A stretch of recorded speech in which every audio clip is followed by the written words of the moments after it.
dan beliau menyifatkan pengalaman itu sebagai pengalaman yang menakutkan.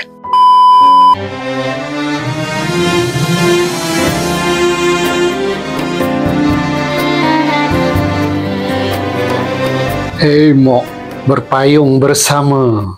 Itulah Mok kepada Syed Saddiq, iaitu Puan Sharifah Mahani bin Syed Abdul Aziz. Sebelum ini beliau mengadu mengidap kanser kali kedua selepas disoal siasat oleh SPRM. Sebelum ini bekas guru itu berkata penyakitnya ini kembali semula gara-gara tekanan yang dihadapinya apabila berhadapan dengan pelbagai soalan daripada penyiasat SPRM. Yalah, bukan senang ya kalau kita dipanggil oleh SPRM nak berikan keterangan tu. Dan beliau menyifatkan pengalaman itu sebagai pengalaman yang menakutkan. Walaupun dia dilayan dengan baik katanya, tapi penerimaan daripada setiap individu itu berbeza. Betul lah kita ini bukan sama sebenarnya nak menghadapi sesuatu situasi tersebut.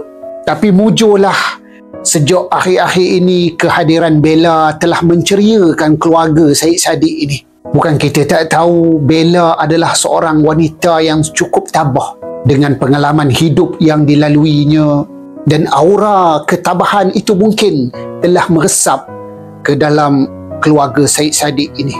Tengoklah dia memakan bersama, bersembang, dan nampak waktu ketika makan itu tersipu-sipu ayah kepada Syed Saddiq. Ini mungkin satu anugerah lah kepada mereka dalam keadaan menghadapi satu situasi yang mungkin tidak menyenangkan, satu situasi yang sukar. Tapi kita doakanlah mereka ini akan diberikan kebahagiaan akhirnya. Yalah, Bella adalah seorang wanita yang tabah dan sudah pastilah aura ketabahan itu akan masuk ke dalam keluarga Syed Saddiq ini. Inilah hikmahnya. Jadi tahniahlah, keluarga pun dah tahu, udah berpayung bersama, makan bersama. Tak ada apa lagi yang nak diselindungkan.